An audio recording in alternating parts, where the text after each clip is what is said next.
They always said I was too kind. I used to take it as a compliment. I believed kindness meant patience, loyalty, doing the right thing even when it's hard. But there's a line between being kind and being a doormat, and my wife's family walked over it like it was a red carpet. My name is Patrick. I married Sarah 5 years ago. At first, everything felt like a blessing. Her family welcomed me with smiles, their doors open for dinners and holidays. I brought my steady paycheck, I helped with renovations, I paid the school fees when her sister's loan dried up. I did these things because love and family mattered to me. Because my father taught me to protect the people I love. I thought they'd treat us like family in return. I learned the truth slowly, the way ice melts into a glass, unnoticed until everything inside goes cold. It started with small things. A forgetful aunt who always left her bag at our house after a party and never returned it. A cousin who suddenly needed my help to start a business and couldn't repay the loan. Invitations that always ended with my wallet opening for another round. I told myself, tolerate it, be the bigger man. Let love cover the cracks. Then Sarah changed. She used to laugh at my corny jokes. She used to tell me I was patient and kind. But somewhere between the loans and the whispered critiques, she began to listen to her family more than she listened to me. I noticed it in the little comments. You don't have to be so soft, Patrick, her mother would say. People take advantage of kind men. And Sarah would nod like a student learning a new lesson, the lesson of looking out for themselves first. The real fracture came the night my mother fell ill. I flew back to my hometown to help. 2 days tops, I told Sarah. I left instructions. Lock the house, feed the dog, and please, don't let her mother borrow the car. I trusted her. 3 days later I returned to messages stacked like a confession. A bank transfer had vanished. Our joint savings were short by a number that matched the amount her brother borrowed for a business trip that never happened. Her mother had asked for cash for groceries and never returned it. The car? It had been taken to her cousin's wedding and came back with scratches and no apology. When I confronted Sarah, she didn't cry. She didn't argue. She smiled like someone making a difficult arithmetic problem vanish. It was for family, she said. We're one family, Patrick. But her voice had the same tightness her mother used when she wanted something. That night I stayed up until 3 a.m. reading every bank alert, every receipt, every message. Kindness is generous, but generosity without guardrails is reckless. I'd been generous, yes, but not stupid. I kept records. I always knew when something felt off, and now the numbers lined up like pieces of a mosaic I didn't want to see. I didn't explode. I didn't shout. That's not my style. That would have been exactly what they wanted, drama to distract from their behavior. Instead, I decided to be kind in a different way, to myself, and to the only people who had ever been there for me. Step 1 was quiet documentation.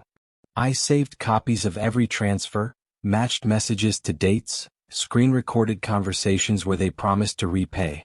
I recorded the moments when Sarah's mother laughed about how easy men are with money. I kept all the receipts for the repairs to my car. I kept track of who borrowed what and who never gave it back. Step 2 was legal and practical preparation. I met a lawyer, not to file for a divorce, not yet, but to understand what protections were available. We redid the company accounts I shared with Sarah's father's help. I moved personal assets into legal structures that protected them. I secured our children's savings and the little business I'd started with my own hands, so no one could casually sign their names across them. Step 3 was patience. For weeks they patted themselves on the back for a job well done, another free meal out of us, another favor that cost us. They bragged to friends about how kind and soft I was, how I would always pay. Sarah would roll her eyes when I refused to hand over more cash, and her family called me stubborn. They thought my restraint was weakness. But kindness can be a quiet engine. I used the same calm they mocked to fuel a plan that didn't humiliate, but exposed. It's not the theatrics people remember in movies. No broken windows, no shouting matches.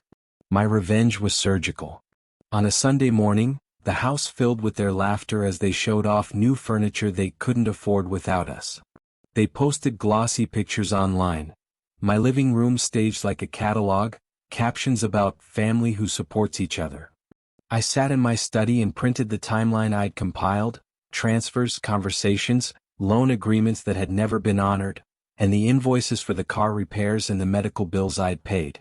When I walked into that breakfast, I did it dressed in a suit I knew made people polite. I carried a single envelope. "Morning," I said. The room fell into a polite hush, the kind people use when they suddenly remember someone is a person, not a bank. I laid the envelope on the table. "Inside," I said, "are the documents showing how much was taken from our joint accounts, the messages promising repayment, and the receipts for repairs you never offered to pay for." Her mother laughed first, then nervously. "You can't possibly mean," she stammered. At that moment my lawyer walked in. Calm, professional, exactly the kind of person who turns polite shocks into legal facts. "Good morning," he said. "We've reviewed everything. Under the current situation, I recommend immediate restructuring of any assets that were commingled improperly. We also advise the parties to return the amounts taken or face recovery proceedings." Her father tried to shout. He reached for the envelope as if he could take it back into some comfortable fiction. I stopped him with a look. "Everything will be resolved," I said.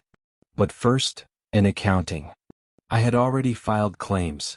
Small claim suits where the numbers were undeniable, and notices where I had legal standing. The things they'd taken?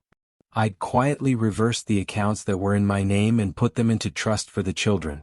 The car? The repair invoices were in the file. The court would likely grant recovery. What changed their laughter into something like fear wasn't the law itself so much as the look on their faces when they realized that my kindness had not been weakness, it had been strategy. I had been collecting more than insults. I collected proof. I gave them a chance to do the right thing quietly. They chose pride. I won't pretend it felt like gloating.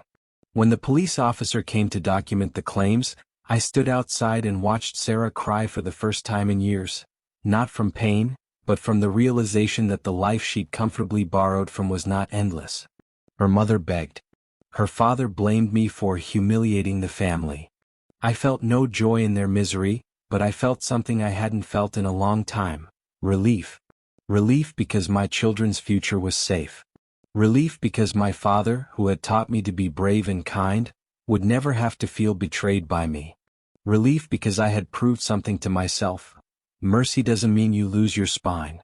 There is a moment after the storm when everything is quiet and the cost is visible. We had to rebuild trust at home between Sarah and me, and that was the hardest part. She admitted, finally, that she'd allowed her family to cross lines because she was afraid to lose her people. I admitted I had allowed my kindness to be exploited. We argued, we cried, and we made choices. I don't say this to brag. I say it because there's a lesson here I wish someone had told me. Moral of the story: kindness is powerful, but kindness without boundaries becomes a liability. Protect what you love, document when trust is broken, and never confuse patience with permission. There's a way to be merciful and still be wise. When people mistake your calm for weakness, your greatest strength is to be both kind and prepared. If this touched you, please like and share. Tell me in the comments, would you have done the same? What would your worst lesson look like? I read every comment, and your advice helps me know if I handled this the right way. If you want more stories like this, stories of betrayal, dignity, and smart revenge, don't forget to subscribe and hit the bell. Thanks for listening.